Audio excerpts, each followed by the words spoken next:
Getaway is an uncompromising action thriller combining reckless driving action with foot combat and vast levels of cinematic storyline. There is a huge living, breathing environment with more than 40 square kilometres of London backstreets and 20 interior real-life locations, all immaculately rendered and riddled with underworld characters.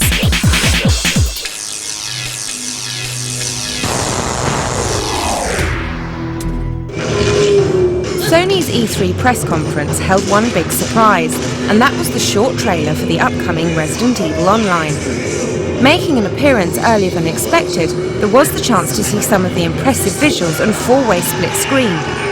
But for the game to look this good at such an early stage of its development can only be a good sign of what's to come.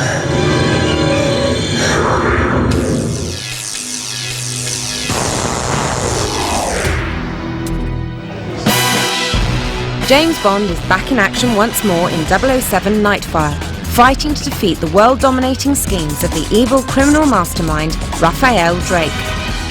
But despite the fancy settings, the gameplay remains true to the Bond universe. And there's even a split-screen multiplayer mode for up to 4 players.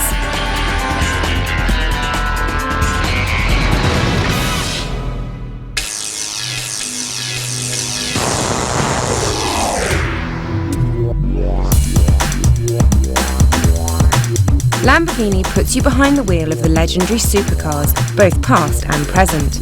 You can take to the roads in a wide range of Lamborghini motors, including the 350 GT, Miura, Countach, Diablo, and the very latest supercar, Murcielago.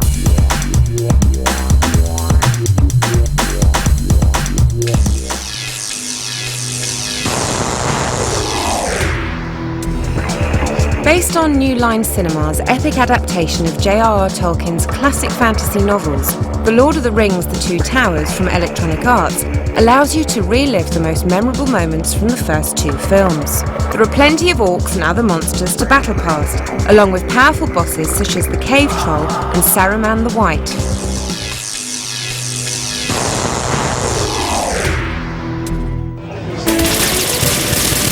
This is the real way MGS2 should be, its real substance.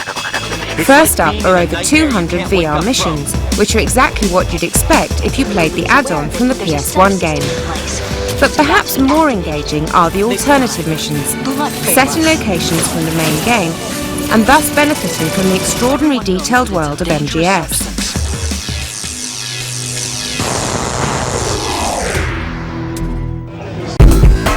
Silent Hill 3 sees a return to the eerie survival horror series with even more stunning graphics, masterful use of sound, and mature, sophisticated storylines.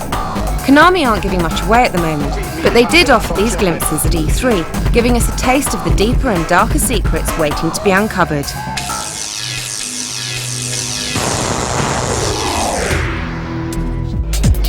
The original Red Faction was fun, thanks to its enjoyably alien atmosphere and intriguing space vistas. But the revolutionary Geomod engine ended up as little more than a gimmick. And now Violition promises stealth, puzzle solving and action-oriented objectives in the Earth-based sequel, Red Faction 2.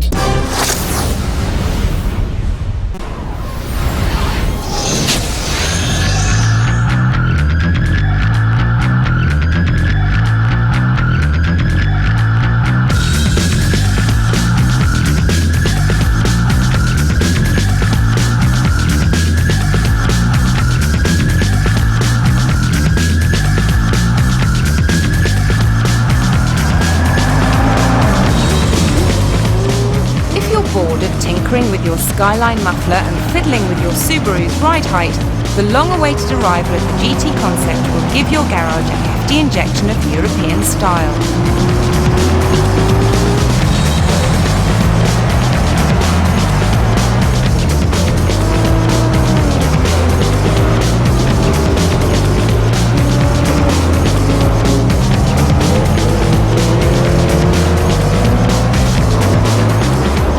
Featuring car models only previously seen in the dreams of the world's best designers, this new version of the ultimate driving game showcases the future of driving desirability.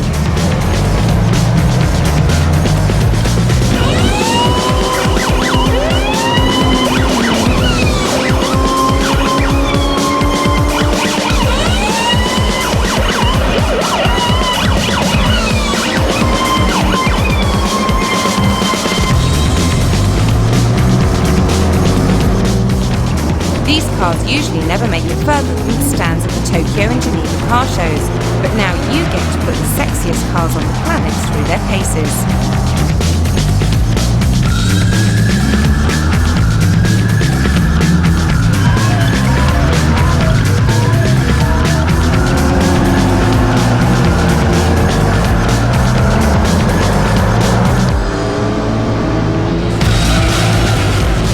Even though almost 18 months have passed since the release of Gran Turismo 3 on PS2, it's still one of the most gorgeous visual feasts on any console, and GT Concept only reinforces its all-consuming brilliance.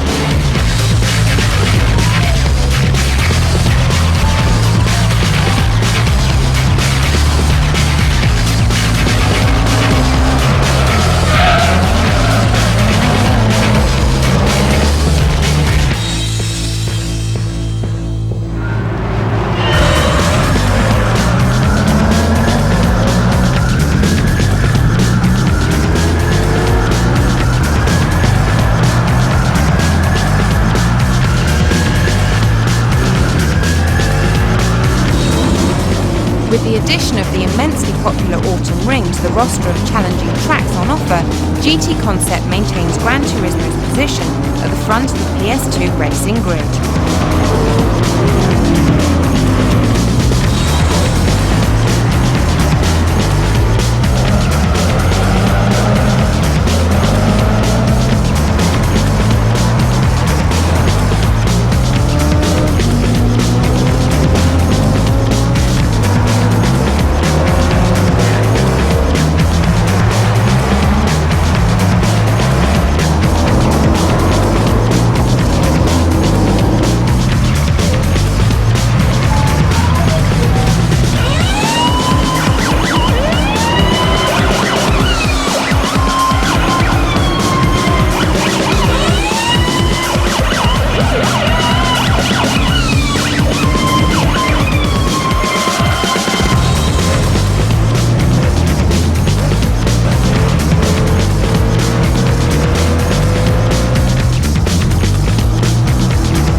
All the fights, all the drama, and all the over-the-top posturing.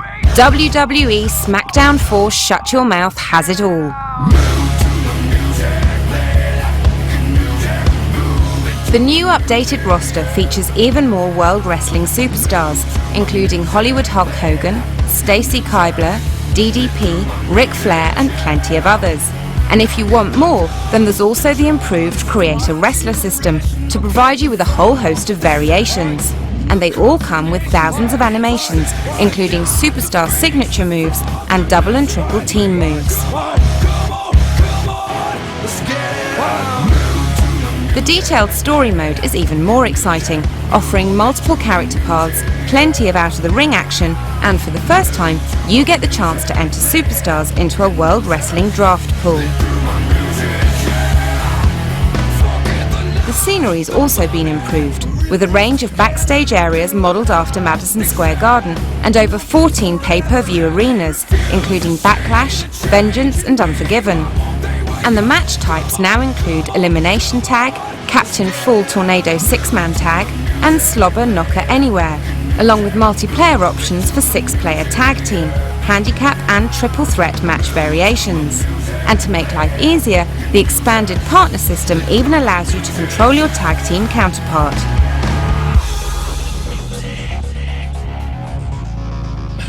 Garnish that lot with TV-style in-game cutaway scenes, accurate play-by-play commentary, dynamic lighting effects and authentic superstar entrances, complete with full Titantron videos, and WWE SmackDown 4 Shut Your Mouth is a guaranteed knockout.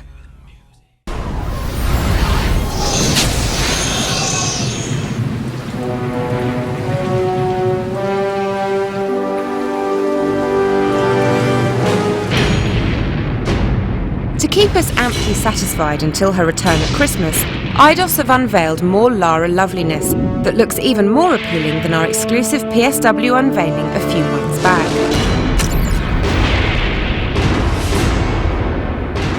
Subtitled The Angel of Darkness, the game is the first episode in an ongoing saga that will gradually unfold in a series of new Lara adventures. Obviously, there have been major improvements to the graphics, but Eidos is also promising new gameplay elements, including a wider variety of stealth moves. Plus, more importantly, Core has changed the game mechanics to drop Miss Croft into an entirely new set of circumstances. In fact, Lara herself becomes a murderer at the very beginning of the game, the victim being none other than Von Croy, a former mentor introduced in Tomb Raider 3.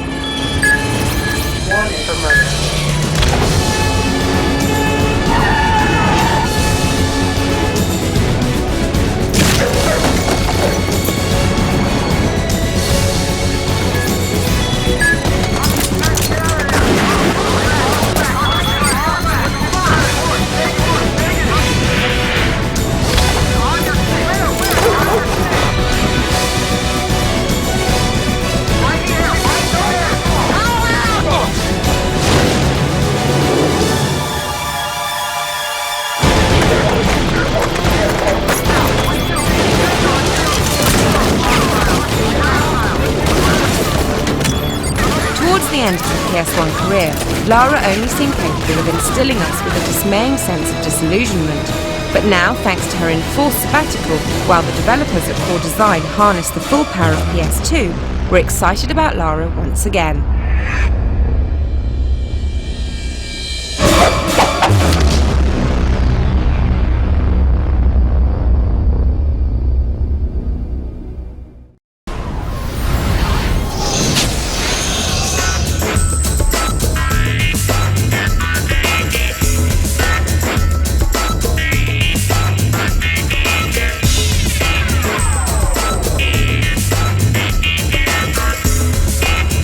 At last, Eidos has seen fit to unveil more of Time Splitters 2, arguably PSW's most anticipated game of the year.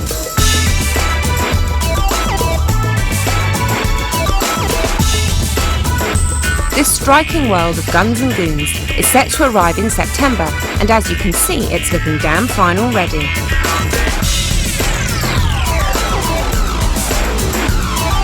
Stealthily taking out surveillance cameras to avoid alerting the guards, picking off zombies with pinpoint headshots, using the environment to your advantage, Time Splitters 2 will offer the lot, and you can expect to encounter over 90 new characters, all portrayed in vivid detail.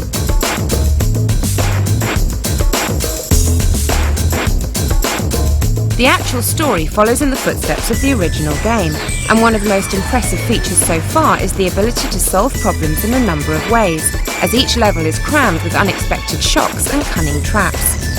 All of this, plus the brilliant multiplayer mode that made the original such a joy to play, it's looking fantastic, and we'll find out more later on this year.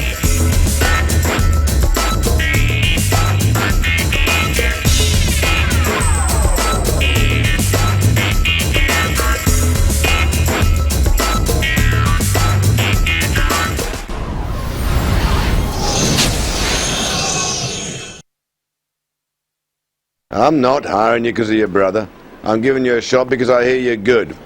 Must be in the blood, eh? Now, drive.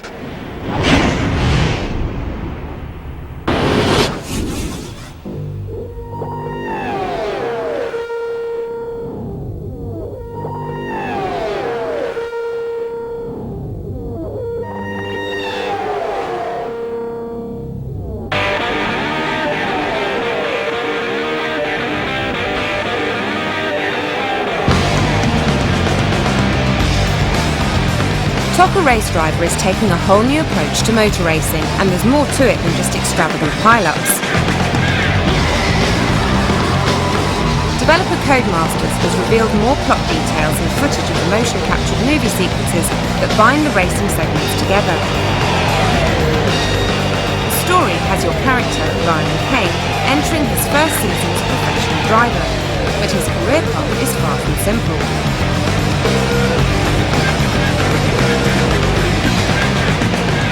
Ryan's desperately trying to live up to his father's reputation as a renowned racing driver, while also chasing his older brother Donnie's success on the world's most challenging circuits. And this, of course, is where the more enjoyable aspects of racing come in, such as steaming into other cars at speeds approaching 150 miles per hour, with fragments of bodywork flying everywhere. Just take a look at this initial selection of beautiful cars breaking up before your very eyes. It's for this reason alone that Toggle Race Driver should do rather well for its long-awaited release.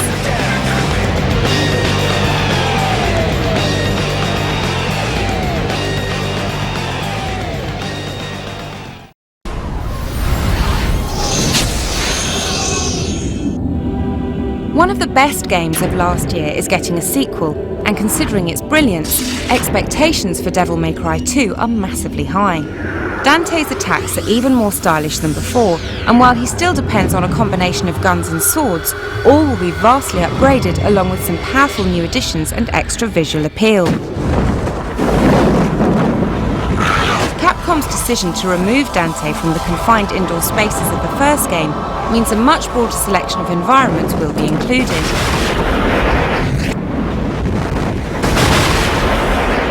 In fact, much of the game is set outdoors and includes Gotham-like cityscapes and old European towns. This all fits in nicely with the new story and overhauled mission structure, which Capcom still remains vague about. But we've also been given a brief glimpse of Dante's new soulmate, a mysterious red-headed heroine who's playable from the beginning of the story.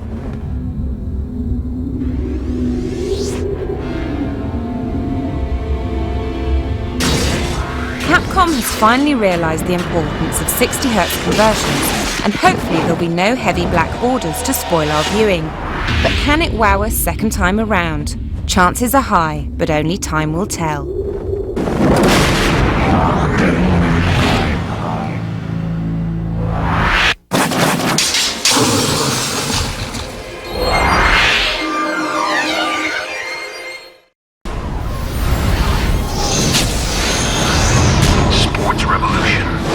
With the exception of Tony himself, who gets his copy for free, everyone's going to be shelling out for Tony Hawk's Pro Skater 4.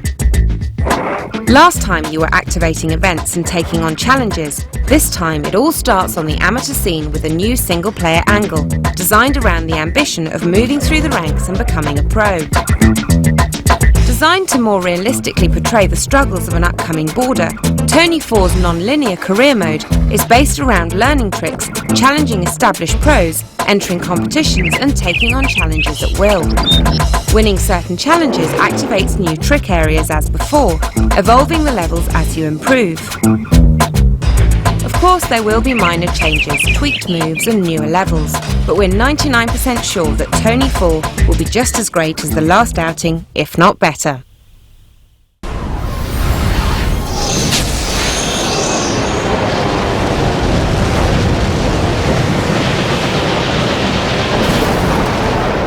The strange story of Gun Survivor 3 Dino Crisis begins with a dogfight over the Atlantic during World War II.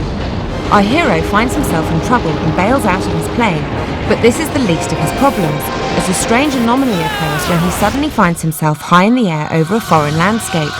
A moment later, he receives a new gun in a similar fashion, just in time to face a huge flock of pterodactyls.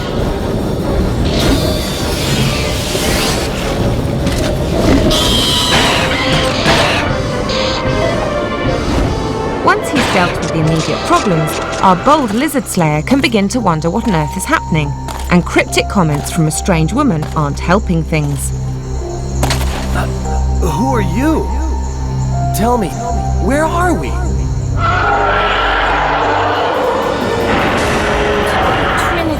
Trinity? Hey, wait!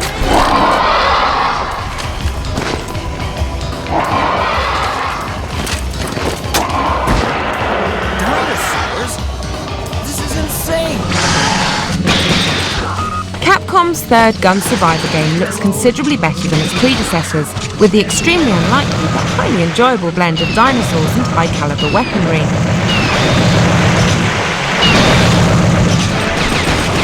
Unlike a lot of gun games, you're free to move about as you like, although it's advisable to follow the directions on your scanner if you actually want to complete the levels. The dinosaurs come at you from every direction, first in the air, then through the jungles and grasses, before meeting you out on the water where you'll finally get your dinghy, which just happens to be lying around.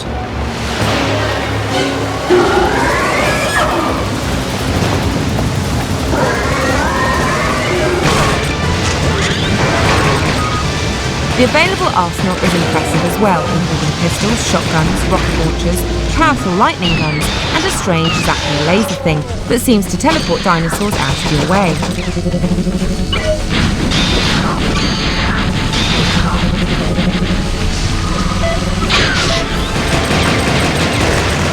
And you're not content with just making the wildlife extinct. You can also demolish the terrain as well, blowing large chunks out of a lot of the scenery.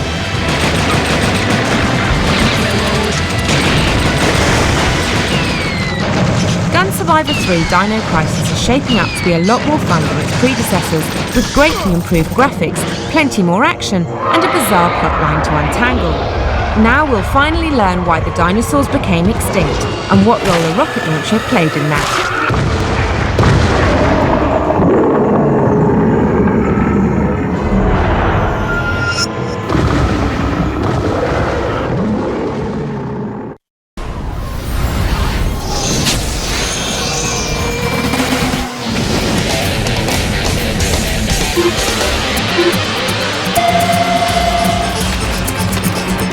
Riding Spirits is a sim-heavy entry into the bike racing market, with some of the most realistic handling and physics yet seen on PS2.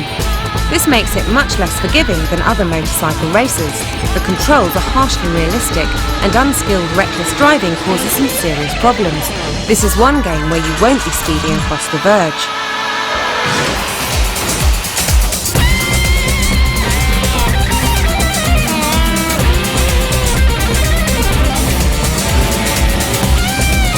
Fortunately, for those who've never raced a bike for real, there's a comprehensive training mode consisting of around 40 individual lessons to help you out.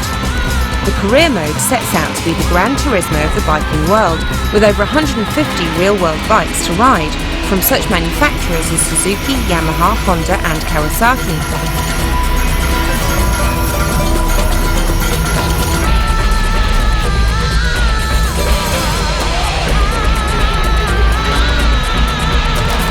Starting from basics, your challenge is to win races and spend your winnings on new bikes, upgrades and new outfits. You can trick out your bike with improved tyres, gears, frames, suspension, or even an entirely new engine.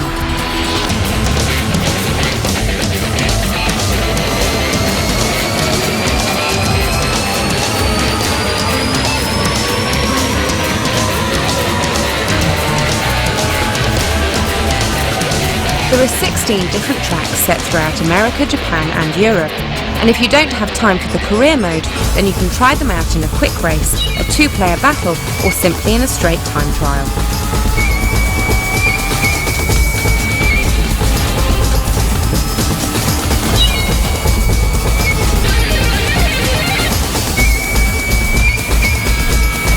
So if it's a challenge you're looking for, Riding Spirits looks set to be the most accurate bike racing simulation on PS2 yet. Just don't expect an easy ride.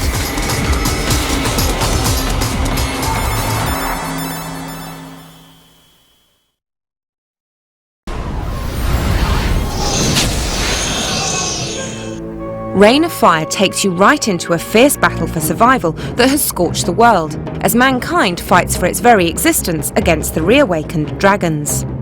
The year is 2024, and 20 years ago, a 12-year-old Quinn watched his mother, a construction engineer, inadvertently awaken an enormous fire-breathing beast from its centuries-long slumber. Now very few humans remain, and Quinn and his unlikely American paramilitary allies are mankind's only hope for survival. The game is divided into 2 halves, and the first sees you playing one of Van Zandt's Kentucky irregulars, using the weapons and vehicles seen in the movie, You fight to protect the last remaining humans and battle your way to London, now lying in ruins. If you can complete that, then you can unlock the second half of the game and play as an awesome dragon. Reign of Fire looks set to make a blazing entrance into the third-person action genre.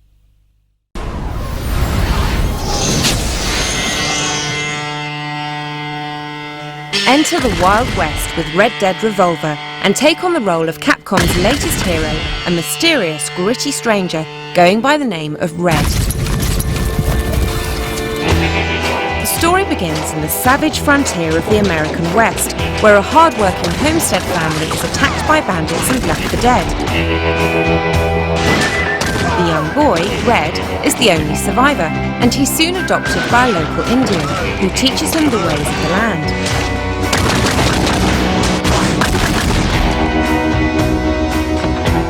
Many years later, a mysterious gunfighter appears in the town. Fighting with honor and seeking vengeance, Red is determined to make the lawless fear for their lives. The fast-action gunslinger-style battles include a detailed targeting system and give you the chance to ride and fight from horseback, use flawless gunfighter skills, stealth, hand-to-hand combat, and plenty more besides. And there's lots of old-time Western artillery to play with, including pistols, shotguns, whips, and dynamite, with special combat moves and a variety of power-ups to spice up the action. There's even a multiplayer battle mode for up to 4 players to complete that Red Dead Revolver Western experience.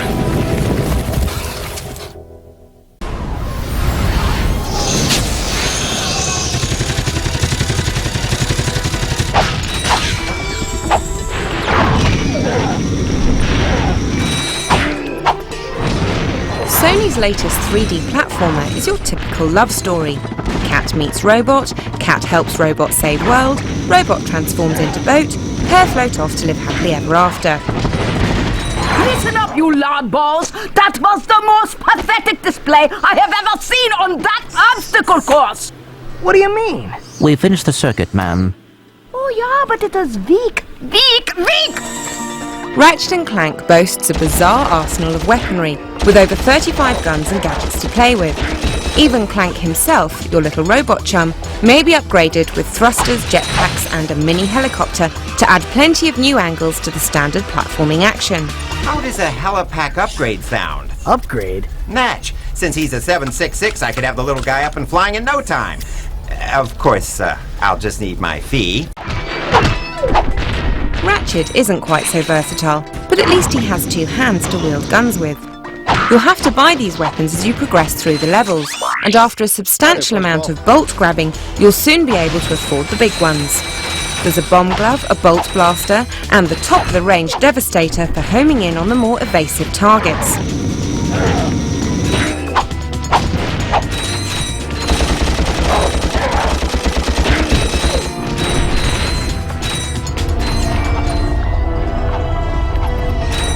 You play as Ratchet most of the time, occasionally switching to his RoboPal Clank for the odd mini-mission. But what's really impressive is the overall smoothness. You'll never see graphical judder, and the world stretch for many game miles off into the distance. The vast alien city is particularly stunning. Skyscrapers line the horizon, birds and vehicles whiz about constantly, and never does the game need to mask its edges with the fading grey fog that is the destroyer of so many other game atmospheres.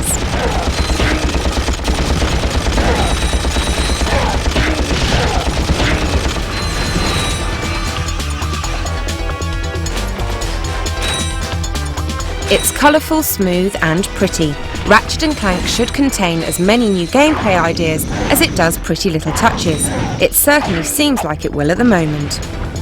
Quark Enterprises is not responsible for sprains, broken bones, snapped tendons, bruised egos, or accidental death incurred while taking the challenge. Twin Caliber features an action-packed storyline with 2 unlikely partners that are thrown together in a desperate life-or-death struggle against dark and powerful forces. Join the law-abiding Sheriff Fortman and Valdez, a violent prisoner, as they wade through 12 exhilarating levels fighting off a range of mutant villains. Played in either single or cooperative player mode, you can independently and simultaneously control 2 weapons via the analog controller. perfect for blazing your way through the mysterious town in an effort to uncover the secret of an evil cult. And on top of that, you have the 9 different end-of-level bosses, ranging from huge slugs to decapitated train drivers.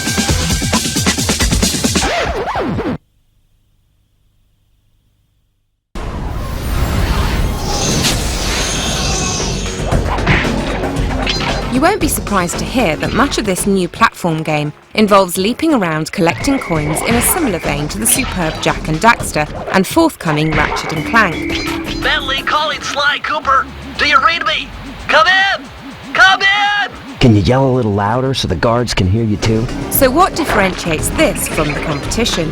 For starters, there's the use of cell shading, the technique of colouring 3D objects to make them appear as 2D, comic book style. Certainly impressive, it has to be said, and the slightly more cerebral approach to the gameplay is welcome too. I've marked the areas you need to hit with holographic markers. Follow them to your objectives. At various points, players need to exercise a little stealth as the game promotes crafty risk-taking, promising a greater level of intrigue to the overall play. It's also a strong story-based affair too. On Sly's 8th birthday, he receives the coveted Thievius Raccoonus, a family heirloom containing all the secrets of super successful robbery. His family are the world's greatest jewel thieves, but a band of robbers break into the family home the very night of Sly's birthday and steal the book. Sly, his gadget-making friend Bentley and Murray head out to reclaim the scattered portions of text.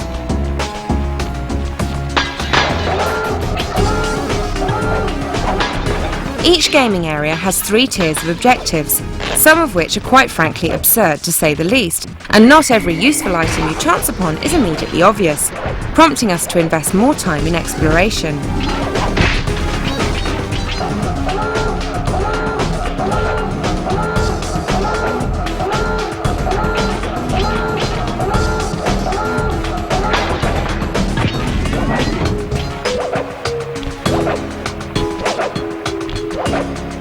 There's no way Sly Raccoon will fail to impress, but beyond the shiny exterior, will there be enough to truly differentiate it from the stunning rivalry?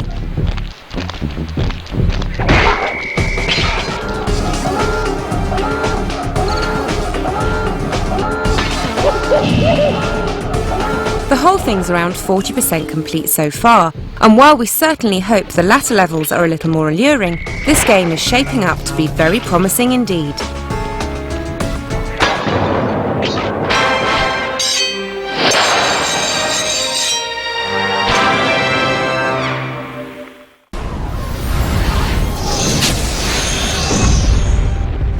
Prisoner of War combines all the military drama of The Great Escape Rudder's gone. Pitch controls with almost comical stereotypes more commonly found in the likes of Allo Allo. Save it for the crowds, JD. She's going down. Portly German generals and tally-ho stiff upper-lip Britishness are the order of the day, as you immerse yourself in the daily grind of 1940s prison camp culture. Hände hoch! Hände hoch! Drop your weapon, American! Initially, the world in Prisoner of War is not an easy one to navigate, and the only way to work out the route to freedom is to prize every snippet of information from your fellow Allied captives. You ready to get the Krauts off of my back? Good to go, boss. Leave the guards to me. You go check out the Krauts barracks. Come and find me when you've got that key. Chatting to nearly every prisoner in the camp to uncover important information is essential to make progress. It's a laborious task at first, but you'll soon discover that making a break for it isn't just a matter of climbing over the fence and waiting till dark to sneak through a hole in the wall.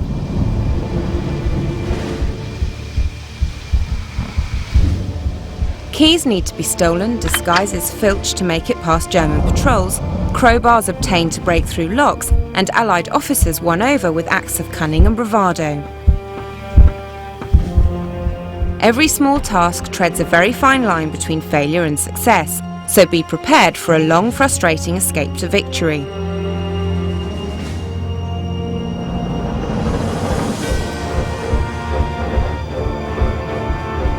Seeing your plan develop solely through your own efforts is tremendously rewarding.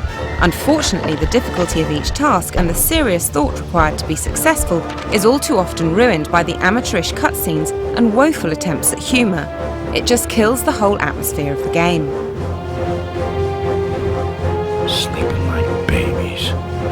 Gonna have to move real slow or I might wake them.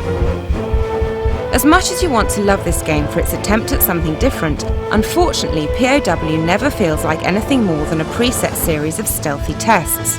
The overall experience veers from confusion, tedium and frustration to intrigue, satisfaction and exhilaration, and then back again throughout.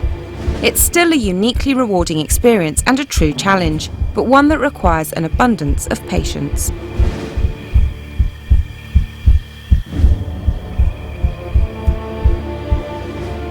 Glad you can make it. I couldn't have you taking all the glory back at home. We're not out of the woods yet. Better get comfortable. It's gonna be a long night.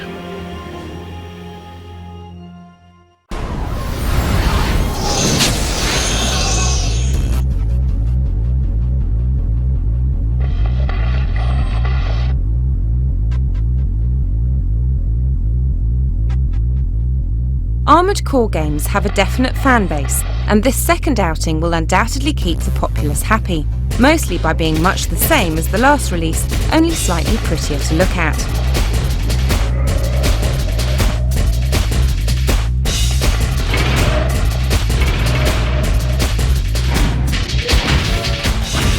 The key appeal will be the ability to customise mechs, as just about every part can be upgraded, augmented or replaced.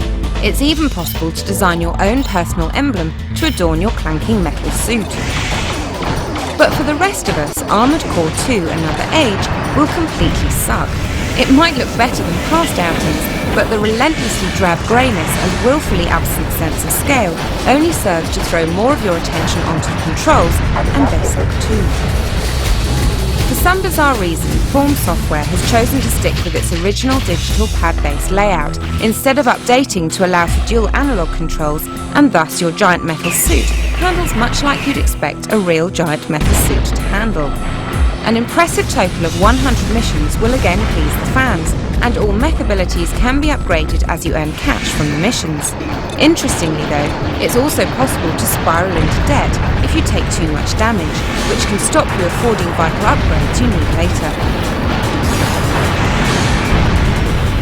Make sure they're all destroyed. The levels are built with far more 3D battle in mind.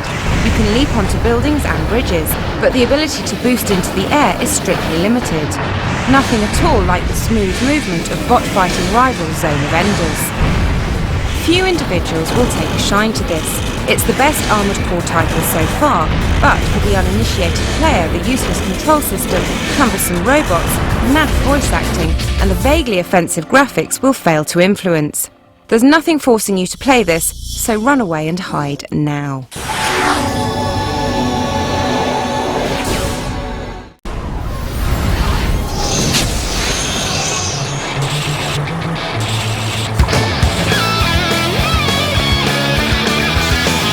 Everyone's going to compare aggressive inline to Tony Hawk's Pro Skater 3, but can it possibly beat the superb style of Activision's Celebrity Skateboarder? Check it out, it's about a boy who gets his finger caught in a bottle of Mr. Pibb.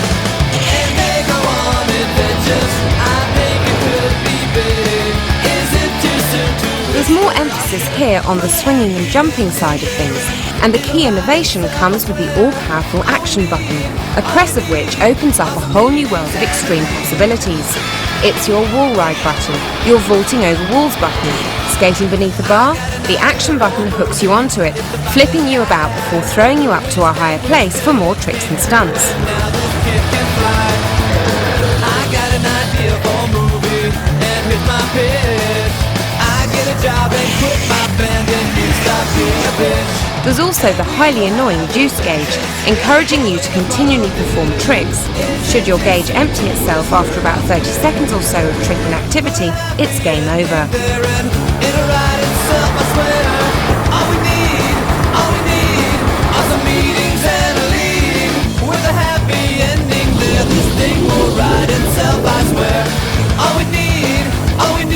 Undeniably, the skate worlds themselves are huge, but they all look rather familiar to say the least. There's even a house in the film set that's identical to the one in Tony Hawk 3. even coming with a short surrounding wall and metal railings. It's not an original game, that's for sure.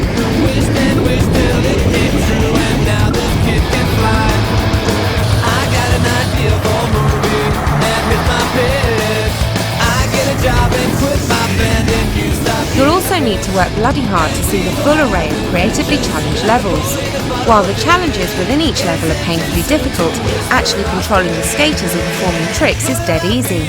There's even a very forgiving balance meter that makes it harder to fall off the rails than stay on. All we need are some meetings and a lead with a happy ending there. This thing will ride itself, I swear.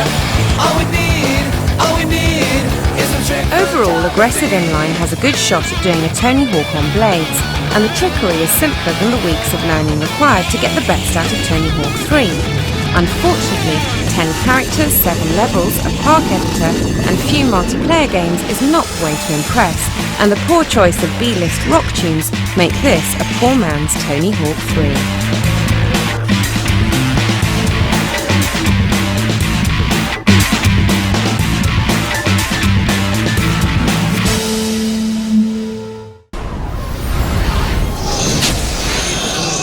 The overwhelming advance of the German blitzkrieg. Poland, Norway, Denmark, Belgium, Holland and France are brushed aside within a matter of months, forcing the rest of the depleted Allied army to make a Commandos 2 Men of Courage is undoubtedly the hardest game on PS2, which doesn't really surprise us. It was absolutely nails on PC version 2. There are many paths to success in this game, and missions involve subterfuge as well as stealth. Strutting about in front of unsuspecting fascists is fun, and the higher officials' knack of spotting your hooky uniforms keeps the gameplay tense. And the inclusion of uniquely skilled characters, bringing different skill sets to your team of brave heroes, also adds variety to the mission structures. The spy can fool high-ranking Germans with enemy uniforms, but he's too feeble to tie up people he's knocked out. Thief is the fastest and most agile of all, but can't use heavy weaponry, and Whiskey the dog can be quickly sent between combatants with vital supplies. At heart, though, it's all about observing the patrol habits of guards and dealing with them, either with cunning, stealth or violence. They are men of courage after all. The control system is also hard to learn because it's a bit on the complex side. Certain operations, such as selecting your men in groups, are more awkward. But movement is easy. The real complications come when you start interacting with your environment. You can search bodies, climb poles, swim, dive, crawl, set up fields of fire, throw distractions, peek through windows, tie up guards. The list goes on and on. It should be called Commandos 2 Men of Patience, due to the unforgiving enemy AI, complexity of controls and the staggering amount of time it takes to complete. But it's a cracking game nonetheless. Avoid it if you like immediate thrills, but if it's depth you want to dive in, it's pure quality, start to finish. Men of great initiative, able to cope with and adapt to the most demanding conditions. Only the best, the most highly trained, only men of courage. Their mission, become the vanguard of the Allied troops, the spearhead of the counter-offensive that must lead to the defeat of the Third Reich. The Commandos were born.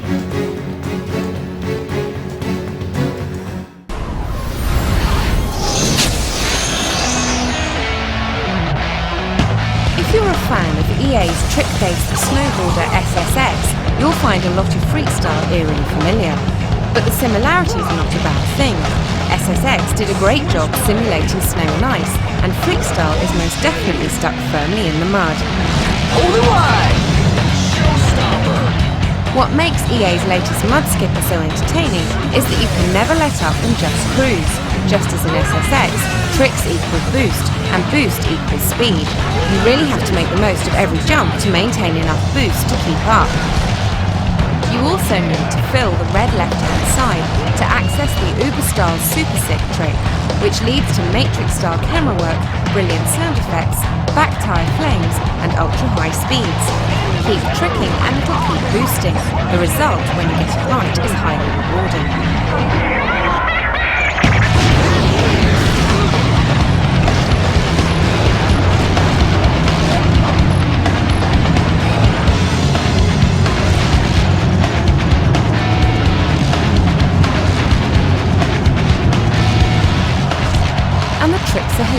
too. Without a doubt our favourite is the screw loose, where the rider completely lets go of the bike and flies back to the saddle, flapping his arms like a bird. Not only do the riders have tricks of their own, but the bikes have unique moves. With all this going on, there's significant replay value simply because there are so many moves to see.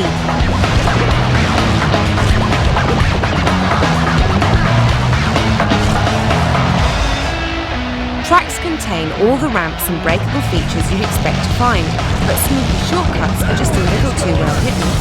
Occasionally, routes are signposted with barrels or boxes just begging to be crashed into, but the game's furious speed actually works against it here, as you haven't got very long to look around.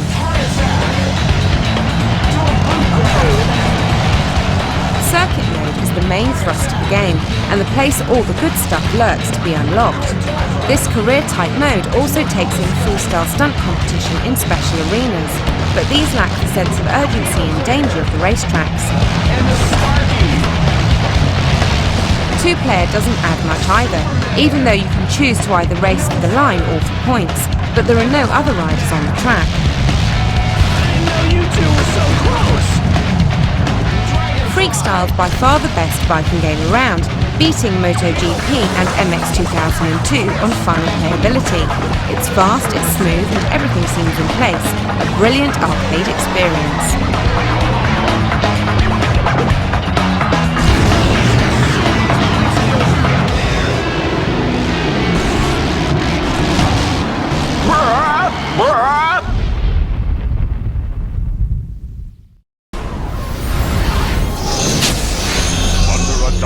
Cloudy sky, the Swordmaster led his men to the ancient land.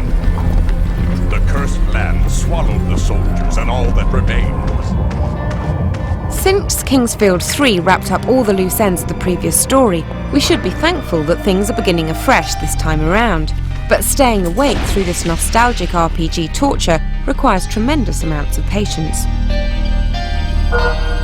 The non-existent plot follows the story of hero Zion, who fled his hometown in the wake of a massive volcanic eruption.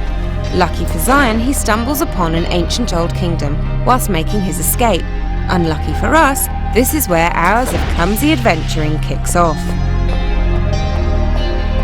Cue unimaginative dungeons to explore, laughable enemies to battle with, wooden villagers to talk to, and predictable tasks to labour over.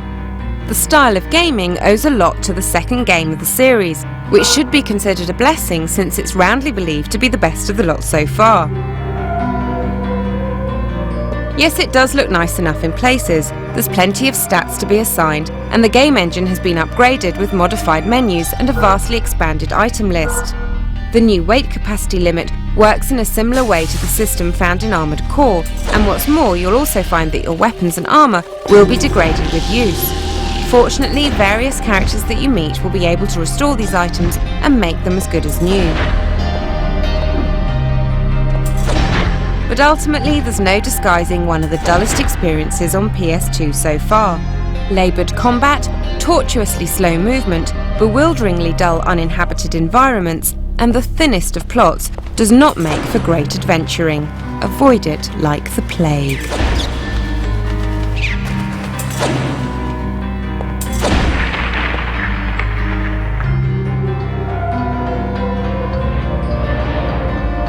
Grave misfortune will befall those who behold the idol that stares into the darkness.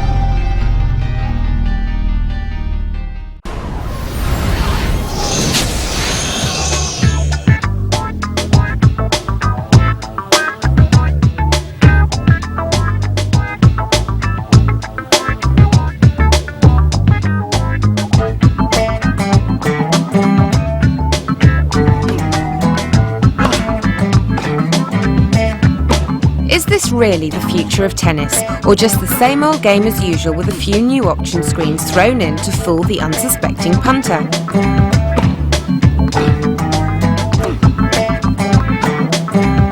Priced at only $29.99, cheapness is the main lure behind next-generation tennis, and unsurprisingly the lineup of players comes straight from the less prestigious end of the sporting licence spectrum.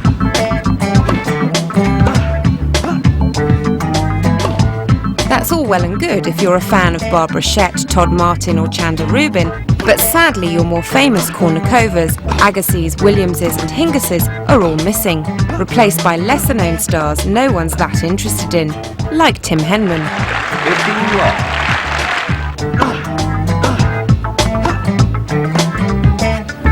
Tim uncharacteristically plays a cracking game of tennis here, as do all the PS2 controlled players, and the competition often borders on the invincible. Serves come back completely unreturnable, plus in order to make your player connect with any shot, it's necessary to press the hit button virtually the moment the ball leaves the opponent's racket, which is the amount of time it takes your player to react.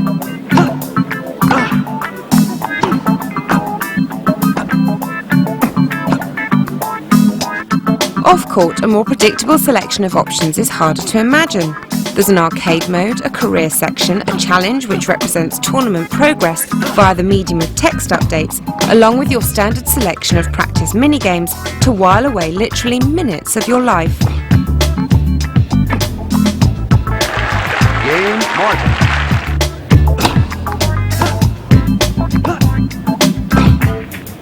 Next Generation Tennis tries, but ultimately fails, to become your favourite tennis game.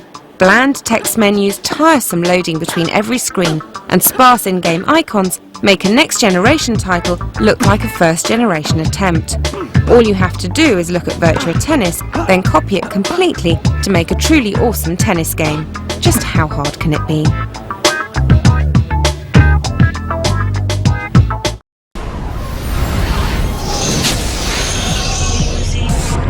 Shakes a tambourine, nicotine from a silver screen.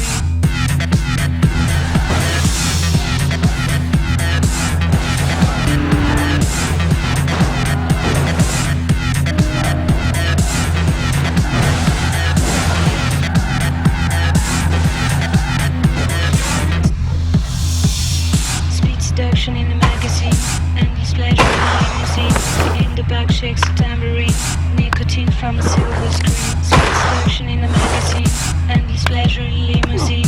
In the back shakes a tambourine, nicotine from a silver screen.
Back shakes a tambourine, nicotine from the silver screen.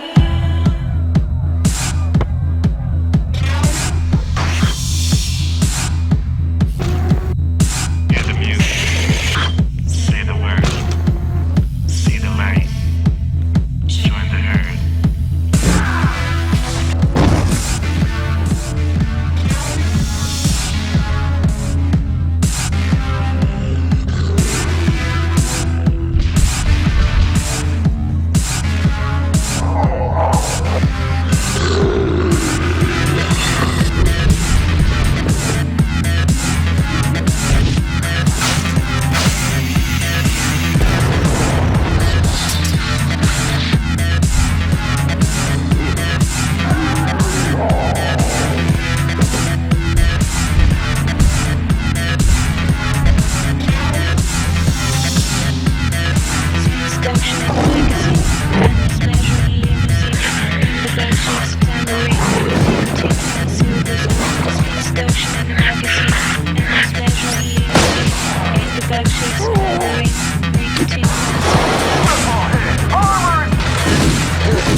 back shakes a tambourine, nicotine from a silver screen.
Let's see what you've got.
Come and get me. What? Little did I know that the law was riding with me. The dark, the light, my heart, the fight, the wrong, the right, it's gone.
Feeling good.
This is an adventure story. I play the hero, Dakota Scott. He has to find the ancient scarab before the bad guys, or it's bad news for everyone. Action! Hit the barrier. Left of the truck. Hard left, hit truck.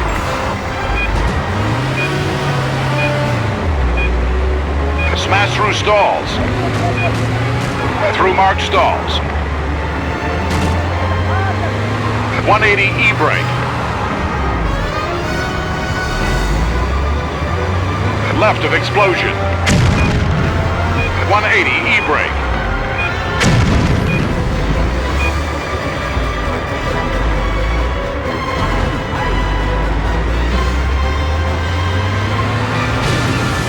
Late E-brake turn.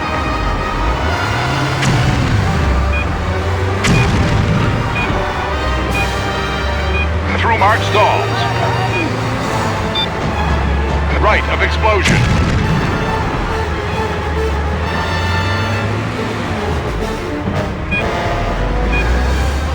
Through narrow alley.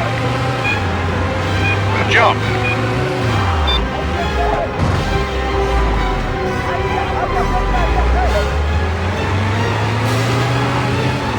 Through the gap. Left, out of town. Cannon roll. Cut.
Clone War has.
I feel so good, I feel so numb, yeah!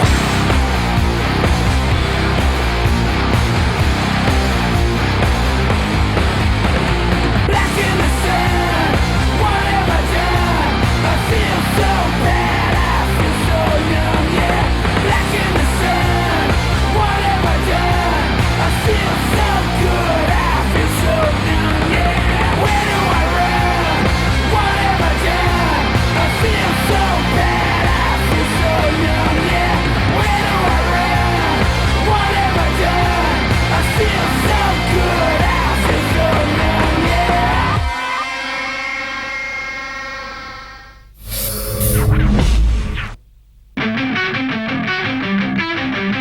What you got? What you got? What you got coming? What you got? What you got? What you got? From the trumpet, I hear you, we come. You take back what you done, you can talk till it run. Ready or not, find out someone if you dare start running out the York and again. Just what you got coming, bring it York and again. Just what you got, York and again. Just what you got, York and again. Just what you got, York and again. Just what you got.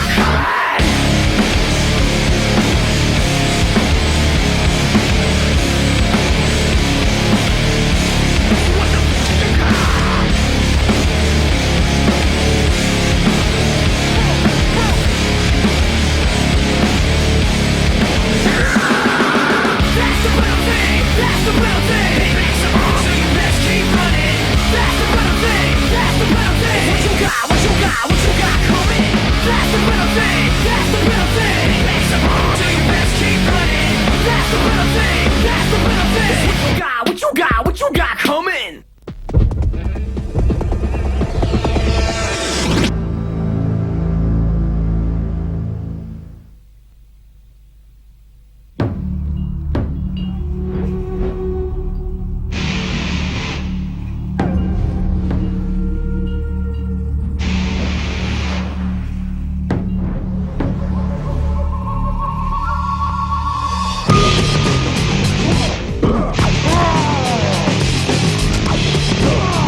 jumping in a freaky flying plane. It's more than just a game. It's time for brainy zany, get totally insane in the freaky flying game. You'll see that everyone is insane when you know them all by name.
quality of effort from our PES-loving readers has been top-notch this month. But as you can see, our final selection once again rewards those players who have come up with something a bit different and just a bit special. This comical howler from former Barnsley manager Danny Wilson takes third place because of the sheer enjoyment it gives us every time we see the goalie make a complete hash of clearing the ball. Bouncing off both posts like a pinball, it's safely running along the goal line before Palmer's clumsy oath between the posts knocks it into his own net.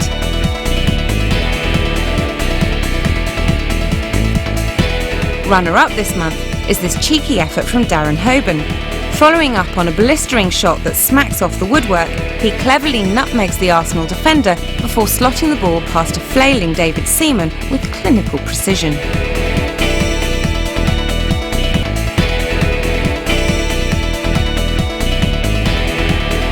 Rivaling the proper goal he scored against England in 1986, this magical dribble from Maradona takes top spot this month.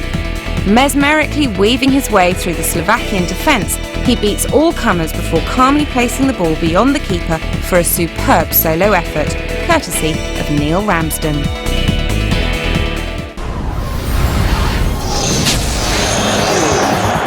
Thank you, everyone.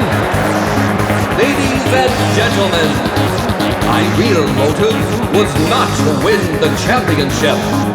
It was to gather data for a new technology that I am currently developing. The ultimate robot designed for military application. I present to you now... Humbot!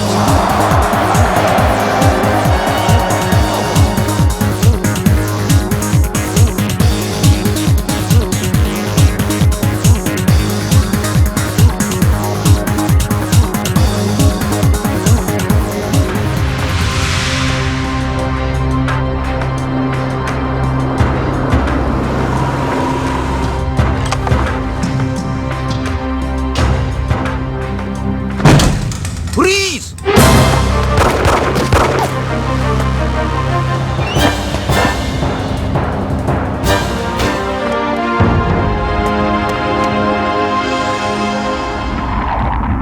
Oi.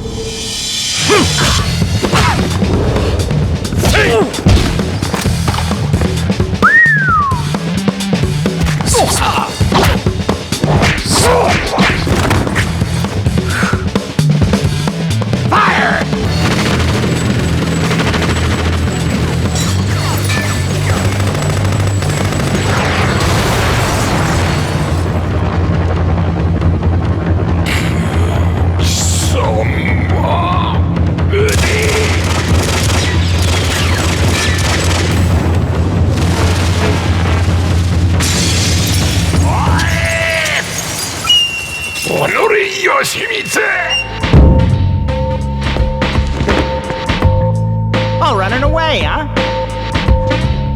What's the matter? Afraid to see legendary fighter KO'd in the headlines?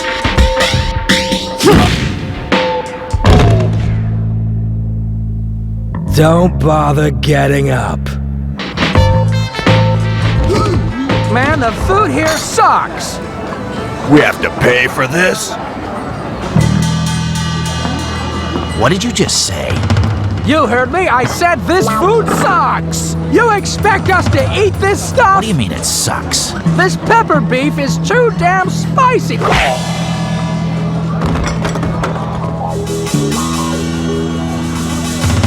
What are you talking about? This is good.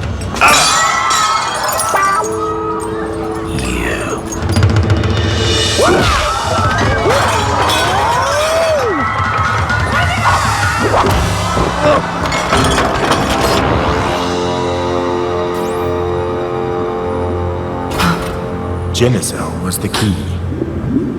When you attempt to combine the devil and human, the devil cells destroy the human cells, making it impossible to create a viable life form.